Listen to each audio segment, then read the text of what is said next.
Hello, I'm from the government with an important message as we enter the third decade of the 21st century. Things are going, fine. Overall, the Amazon is fine, half of Africa is fine, so is the Arctic, Indonesia, Spain, Greece, even Greenland's on fucking fire. I mean fine. Scientists have coined a new term for this stage of climate change we're entering. We're fucked. Unlike the previous stage, which climate scientists called listen to us or we might be fucked, we're fucked is happening and in your lifetime. This is thanks to us wasting decades piss-farting around at climate summits with non-binding emission targets, whilst handing out subsidies to climate criminals, obstructing renewables, and generally not giving a shit that rising CO2 levels are about to trigger what scientists call feedback loops. A feedback loop is the scientific term for when a species uses its own ignorance to screw itself and everything else around it so hard that its own planet tells it to git fo. Some people are already experiencing we're fucked, such as these Pacific nations facing rising sea levels, who recently begged Australia to please stop burning coal, to which Australia responded, get fucked. The combination of we're fucked and get fucked will cause wars to break out over access to food and water,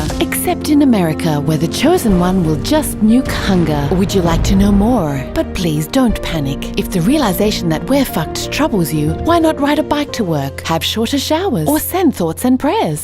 Just don't join the global climate strike this September or Extinction Rebellion in October, because a sustained collective movement would force us to take drastic action and turn this ship around, which might just be doable if enough of you demand it. Or you could go to Area 51 and demand to see the aliens, in which case we're definitely fucked. This has been a message from your local government franchise, authorised by the Department for Going Gentle into that good night.